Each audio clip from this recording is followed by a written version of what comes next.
بسم اللہ الرحمن الرحیم۔ تاریخ عالم نے ہزاروں جرنیل پیدا کیے، لیکن دنیا جہاں کے فاتحین سیدنا عمر فاروق رضی اللہ تعالیٰ عنہ کے سامنے طفل مکتب لگتے ہیں، اور دنیا کے اہل انصاف سیدنا عمر فاروق رضی اللہ تعالیٰ عنہ کی عدل پروری کو دیکھ کر جی کھول کر ان کی تعریف بھی کرتے ہیں۔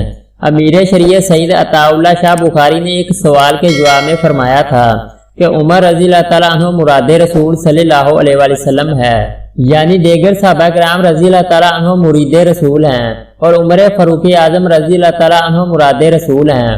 عمر رضی اللہ تعالیٰ عنہ پیغمبر اسلام صلی اللہ علیہ وآلہ وسلم کے لیے عطائے خداوندی تھے۔ بہت سے علماء اسلام حکماء اسلام نے اپنے اپنے لفظوں میں بارگاہ فاروق میں عقیدت کے پھول نچھاور کیے ہیں۔ سیدنا عمر فاروق رضی اللہ تعالیٰ عنہ کا شمار مکہ مکرمہ کے چند پڑھے لکھوں میں ہوتا تھا، لیکن وہ بھی اسی عرب معاشرے کا حصہ تھے جہاں پیغمبر اسلام صلی اللہ علیہ وآلہ وسلم کو قبل از نبوت صادق و امین کہا جاتا تھا، اور بعد از اعلان نبوت نعوذ باللہ ساحر، شاعر، کاہن اور نہ جانے کیا کیا کہا گیا۔ اہل مکہ کے جبر و ستم بہت بڑھ چکے تھے۔ صحابہ کرام رضی اللہ تعالیٰ عنہ سرعام تبلیغ تو درکنار، عبادت بھی نہیں کر سکتے تھے۔ چھپ کر دین اسلام کی تبلیغ و عبادت کی جاتی تھی۔ صحابہ کرام رضی اللہ تعالیٰ عنہ کی تعداد اس وقت 39 تھی۔ ایک رات بیت اللہ کے سامنے عبادت کرتے ہوئے پیغمبر اسلام صلی اللہ علیہ وآلہ وسلم نے اپنے پروردگار سے عجیب دعا کی۔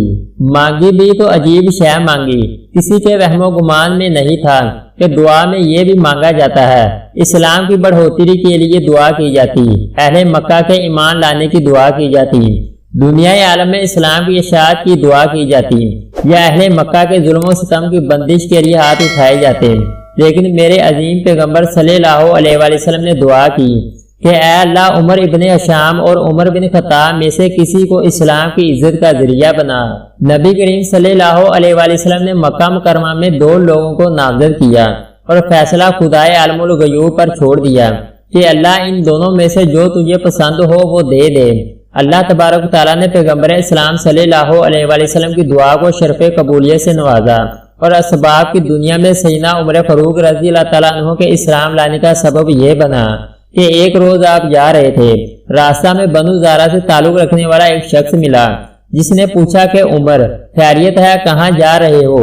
کہنے لگے محمد کو قتل کرنے جا رہا ہوں، اس نے نئے دین کا اعلان کر کے مکہ والوں میں تفریق کر دی ہے، کیوں نہ اس قصہ کو ہی ختم کر دوں۔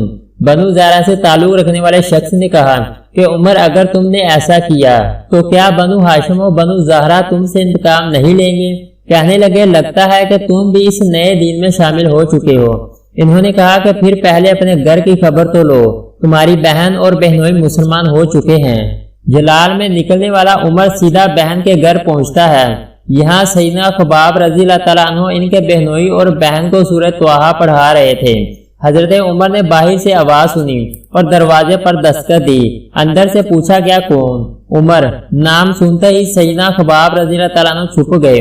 عمر نے آتے ہی پوچھا تم لوگ کیا پڑھ رہے تھے؟ انہوں نے بات ٹالتے ہوئے کہا کہ ہم آپس میں باتیں کر رہے تھے۔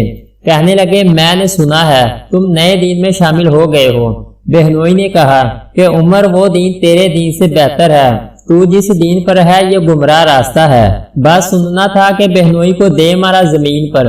بہن چھڑانے آئی تو اتنی زور سے اس کے چہرے پر تماچا رسید کیا کہ ان کے چہرے سے خون نکل آیا۔ بہن کے چہرے پہ خون دے کر غصہ ٹھنڈا ہوا اور بہنوئی کو چھوڑ کر الگ ہو بیٹھے اور کہنے لگے کہ اچھا لاؤ دکھاؤ تم لوگ کیا پڑھ رہے تھے۔ بہن نے کہا کہ تم ابھی اس کلام کے آداب سے ناواقف ہو، اس کلام مقدس کے آداب ہیں، پہلے تم وضو کرو پھر دکھاؤں گی۔ انہوں نے وضو کیا اور سورہ طٰہٰ پڑھنا شروع کی۔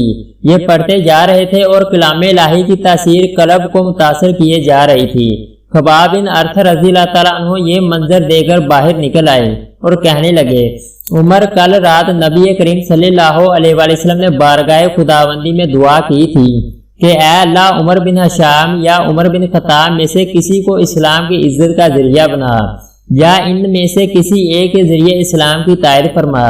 اے عمر، میرے دل نے گواہی دی تھی کہ یہ دعائے پیغمبر صلی اللہ علیہ وآلہ وسلم عمر بن خطاب کے حق میں پوری ہوگی۔ اسی طرح کی ایک روایت سیدنا سعید بن مسیب رحمۃ اللہ علیہ سے مروی ہے۔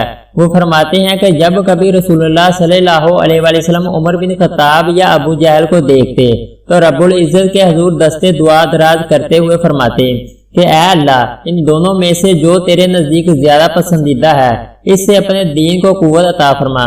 سیدنا خباب بن ارث رضی اللہ تعالیٰ عنہ سے سیدنا عمر رضی اللہ تعالیٰ عنہ کہنے لگے کہ اچھا تو مجھے بتاؤ محمد صلی اللہ علیہ وسلم کہاں ہے، میں ان سے ملنا چاہتا ہوں۔ انہوں نے بتایا کہ صفا پہاڑی پر واقع ارقم رضی اللہ تعالیٰ عنہ کے مکان میں قیام پذیر ہیں۔ سیدنا عمر رضی اللہ تعالیٰ عنہ چل پڑے۔ درے پر مقیم صحابہ کرام رضی اللہ تعالیٰ عنہ نے جب دیکھا کہ عمر آ رہا ہے اور ہاتھ میں ننگی تلوار ہے تو گھبرائے ہوئے حضرت صلی اللہ علیہ وسلم کو بتایا۔ وہیں اسد اللہ سیدنا حمزہ بن عبد المطلب رضی اللہ تعالیٰ عنہ بھی تھے۔ وہ فرمانے لگے آنے دو، اگر ارادہ نیک ہے تو خیر ہے اور اگر ارادہ صحیح نہیں تو میں اس کی تلوار سے اس کا کام تمام کر دوں گا۔ جب سیدنا عمر رضی اللہ تعالیٰ عنہ وہاں پہنچے تو پیغمبر اسلام صلی اللہ علیہ وسلم پر نزول وحی جاری تھی۔ چند لمحوں بعد آپ صلی اللہ علیہ وسلم نے عمر رضی اللہ تعالیٰ عنہ سے فرمایا اے عمر تم کس چیز کا انتظار کر رہے ہو؟ کیا ابھی وقت نہیں آیا کہ تم اسلام قبول کرو؟ بس یہ سننا تھا کہ فوراً کلمہ شہادت پڑھتے ہوئے دائرہ اسلام میں داخل ہو گئے۔ اصحاب رسول صلی اللہ علیہ وسلم نے حضرت عمر رضی اللہ تعالیٰ عنہ کے اسلام لانے کی خوشی میں اس زور سے نعرہ تکبیر بلند کیا کہ صحن کعبہ میں بیٹھے ہوئے کفار و مشرکین نے بھی سنا اور اس نعرے کی آواز سے وادی مکہ گونج اٹھی۔